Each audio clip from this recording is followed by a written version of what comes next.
Bonjour tout le monde, aujourd'hui on va parler du jargon des scénaristes, jargon qu'il est toujours bon de connaître quand on s'intéresse un tant soit peu à la production ciné ou TV. C'est parti. La Bible. Non, rien à voir. La Bible d'une série regroupe toutes les informations nécessaires pour que d'autres scénaristes, n'étant pas à l'initiative du projet, puissent travailler sur des épisodes tout en donnant une cohérence à la série.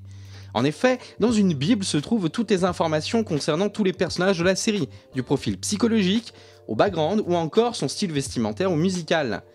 Ce document est souvent créé par le créateur de la série, le showrunner, et le premier scénariste. Plus un univers est détaillé dans la Bible, plus il permettra aux scénaristes d'avoir une base solide pour y extrapoler de nouveaux scénarios tout en restant dans la mythologie de la série.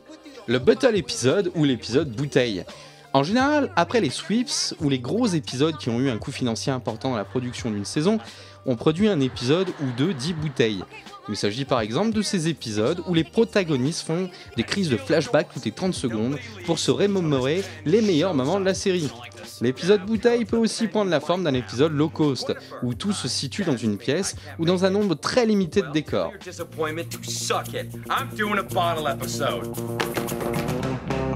La buddy série.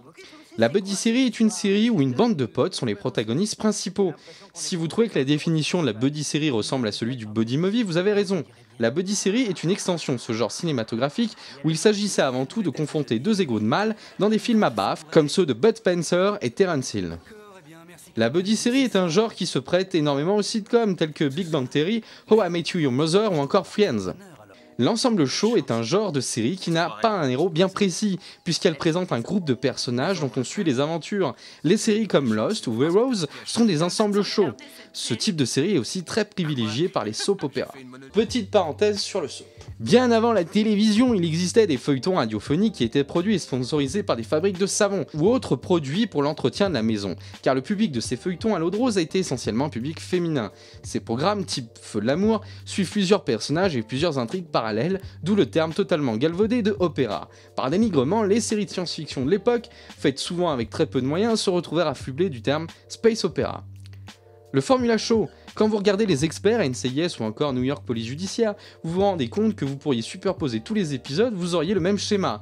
Voilà donc le principe du Formula Show, utilisé énormément dans le cop drama qui propose une narration archi-structurée. Par exemple, dans New York Police Judiciaire, tout se déroule de la façon suivante. On suit une victime qu'on retrouve morte, les policiers arrivent, sortent une vanne et bim, générique. S'ensuit l'enquête, le passage par la case du capitaine qui remet tout le monde sur la bonne voie, l'arrestation du suspect, l'interrogatoire, la reprise de l'affaire par le procureur, le tribunal, la plaidoirie, et pour finir, la conclusion avec une phrase moraliste plus couverte sur le problème sociétal qu'a soulevé l'affaire. Dans presque tous les domaines, le mot climax désigne un état de tension culminant suite à une succession d'événements qui ont conduit à ce point précis. Dans toute série, il y a un objectif bien défini et chaque saison est une recherche d'éléments pour atteindre cet objectif. Le climax est donc le moment de tension dramatique où le héros va pouvoir atteindre ou non l'objectif fixé. Le scène de climax est souvent suivi du fameux cliffhanger, laissant une fin ouverte. Dans l'épisode qui suivra, on débutera donc sur les conséquences du choix lors du climax.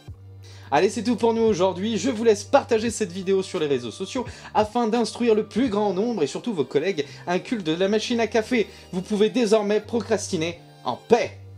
Ah ouais, abonnez-vous aussi, j'oublie tout le temps, abonnez-vous.